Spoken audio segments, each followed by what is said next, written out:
Bienvenue sur le podcast de NouvelleDanse.com. Ici, on parle de danse, de danseurs sans retenue.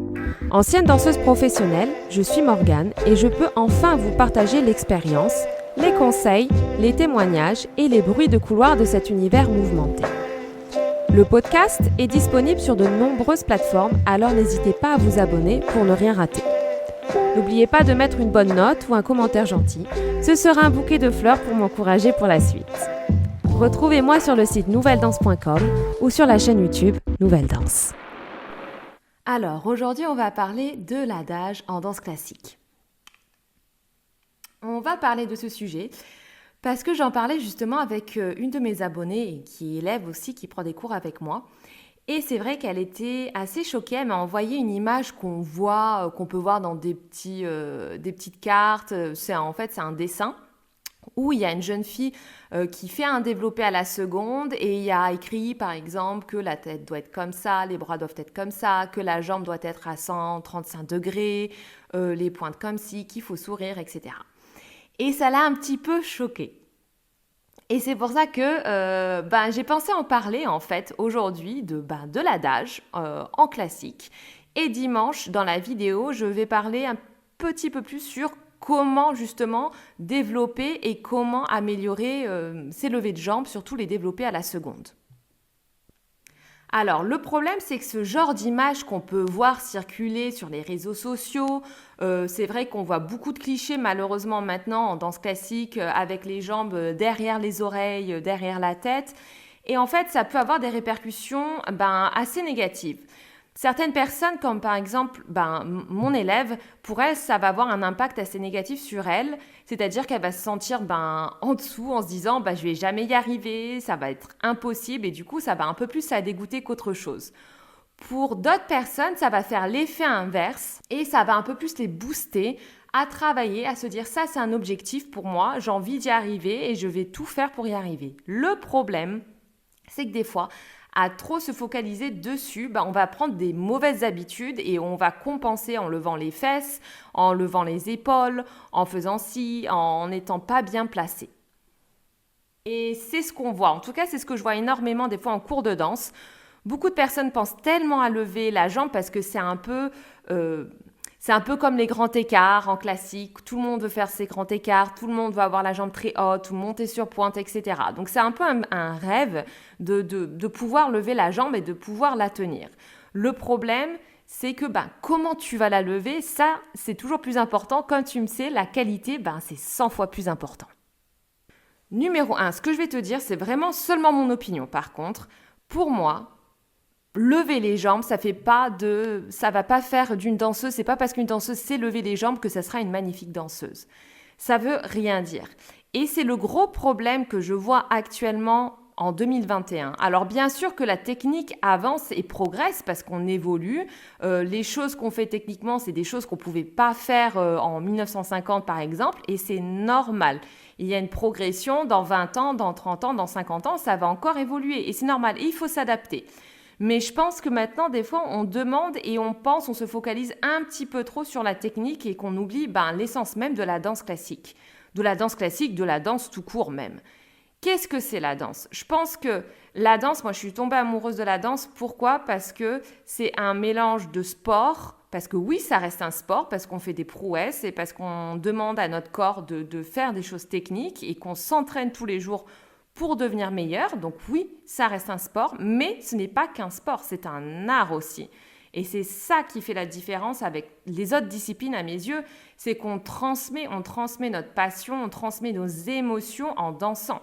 Et c'est ce qui fait le petit plus.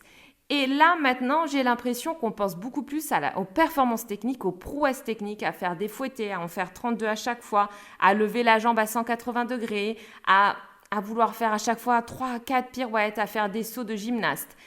Et c'est bien de travailler sa technique parce que travailler sa technique, ça va te permettre d'être beaucoup plus à l'aise artistiquement. Et ça, je le sais. Mais je pense qu'il ne faut pas aller dans les extrêmes et se bloquer que sur la technique. Il ne faut pas oublier que la danse aussi, on transmet, il y a le côté artistique et on est quand même aussi des comédiens et qu'il ne faut pas oublier ce côté artistique et je trouve ça un peu dommage de le négliger. Donc, est-ce qu'il y a une hauteur particulière pour les adages? Non, il n'y a pas de hauteur. Et c'est pour ça que même moi, quand je vois, par exemple, ce genre de dessin qu'elle m'a envoyé, ben oui, c'est énervant en fait de voir ça. Il n'y a pas de hauteur. On a tous une morphologie, des capacités qui sont différentes. On a une ossature qui est différente également. Comme j'en avais déjà parlé dans mes précédentes vidéos, même sur l'en-dehors, même sur la souplesse, il y en a qui ne pourront jamais avoir le grand écart facial, même si ces personnes travaillent tous les jours et font des étirements adaptés. Bien sûr qu'ils vont s'améliorer, mais ils pourront jamais aller et avoir un grand écart facial parfait parce que ça va être une question d'ossature, qu'ils seront limités. Donc, il faut faire toujours en fonction de ces propres capacités et pas de ce que tu vas voir peut-être sur les réseaux sociaux ou sur certains dessins ou quoi que ce soit. Parce que le problème à faire ça, comme je t'ai dit, soit ça va te dégoûter et ça va te dégoûter tout simplement de la danse, ou soit tu vas prendre de mauvaises habitudes et tu vas faire tout tes développés en pensant à monter la jambe ici, et finalement tu seras en dedans, tu vas monter avec les fesses, tu monteras les épaules, etc. Donc, il vaut mieux penser à la qualité, à la coordination, au placement, plutôt qu'à lever les jambes aux oreilles. Et bien sûr que les adages, ça se travaille. Il faut travailler sa souplesse, il faut travailler également le renforcement parce que, bien sûr, quand tu fais un adage, il faut pouvoir tenir la jambe. C'est pas seulement être souple, c'est bien, mais c'est pas la souplesse qui va te permettre de tenir la jambe au milieu sans ta barre. Il faut avoir aussi une certaine force. Et ça, c'est quelque chose qu'il ne faut pas négliger. Je vois beaucoup de filles, du coup, qui veulent tellement lever les jambes qu'elles en négligent le placement et qu'elles en négligent également le renforcement. Il faut penser à se renforcer. Et je sais que moi, c'est une erreur. Moi-même, je vais être honnête, je me suis moi-même trompée. J'ai voulu, pendant une période, à un moment, je me suis trop étirée. Alors oui, j'étais souple, j'étais laxe. Mais après, quand j'étais au milieu, finalement, je ne pouvais pas tenir la jambe vraiment et elle n'était pas tellement haute finalement ma jambe parce que j'avais pas la force pour tenir la jambe. Donc il y a un juste milieu à faire et il faut s'adapter également. Si toi par exemple que tu as la force, que tu es solide, que tu es compact, il faut que tu travailles un petit peu plus bien sûr tout ce qui est mobilité et souplesse. Si toi par contre c'est l'inverse, que tu es très souple et très laxe et que ça part un petit peu partout, tu dois travailler l'inverse et tu dois travailler le renforcement. Donc, fais toujours en fonction de tes besoins. En fait, ce podcast, c'est un petit podcast. C'est seulement pour te mettre un warning et te dire, fais attention à ce que tu vois. Et ne pense pas que seulement lever les jambes, ça fait tout en danse classique, ça fait tout en danse, pas du tout. C'est un petit plus, bien sûr, mais ça ne fait pas tout. C'est pas parce que une danseuse va lever les jambes très hautes que ça va faire d'elle une magnifique danseuse. Il y a tellement d'autres facteurs qui entrent en jeu qui font qu'une danseuse est forte à mes yeux. Ça va être la coordination, ça va être la transmission. Qu'est-ce qu'elle transmet sur scène? Il y a beaucoup de choses pour moi. Il n'y a pas seulement la technique. Et c'est malheureux. Des fois, je vais aller voir un spectacle de danse et oui, je vois de plus en plus de prouesses techniques. Comme je dis, peut-être qu'il y a certains danseurs qui vont faire plein de pirouettes, qui vont avoir des sauts impressionnants, qui vont avoir un en dehors ou des levées de jambes derrière les oreilles, mais qui me transmettent rien sur scène. Quand je vais voir un spectacle, moi, j'ai besoin d'émotion, j'ai besoin de sortir de cette salle avec une émotion, qu'elle soit négative ou positive. Ça peut être négative, mais au moins, je suis sortie avec quelque chose. Si je suis sortie avec zéro émotion, avec rien, pour moi, tu vois, j'ai loupé ma soirée, j'ai rien. Donc, j'ai envie de sortir à chaque fois avec quelque chose, avec une émotion, qu'elle soit bonne ou mauvaise, mais avec quelque chose. Donc non, ce n'est pas nécessaire d'avoir les jambes aux oreilles pour être un bon ou une bonne danseuse. Et il y a plein d'autres choses qui font que tu pourras être une très bonne danseuse ou un très bon danseur en étant pas très souple. Moi, j'ai tellement vu de danseurs, de danseuses solistes qui n'étaient pas forcément très souples, mais qui étaient magnifiques parce qu'elles avaient une coordination, elles avaient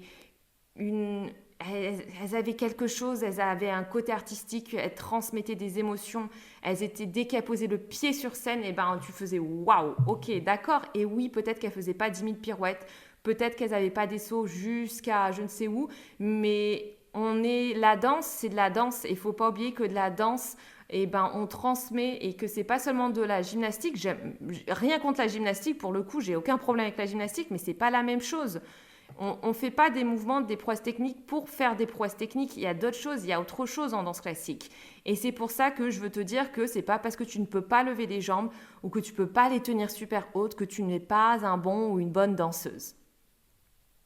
Donc le podcast est terminé, j'espère t'avoir envoyé de bonnes ondes et surtout ne te décourage pas et continue de bosser. Dimanche, je vais te faire une vidéo pour t'expliquer justement, pour t'aider à comment lever les jambes proprement durant les adages. Et puis voilà, on se retrouve la semaine prochaine dans un nouveau podcast. Passe une très très bonne journée, je te fais plein de gros bisous, ciao, bye. Bon, voilà, il est temps de faire sa révérence. Merci d'avoir partagé ce moment de danse et d'expérience. Le podcast est disponible sur de nombreuses plateformes, alors n'hésitez pas à vous abonner pour ne rien rater. N'oubliez pas de mettre une bonne note ou un commentaire gentil, ce sera un bouquet de fleurs pour m'encourager pour la suite. Retrouvez-moi sur le site nouvelledanse.com ou sur la chaîne YouTube Nouvelle Danse.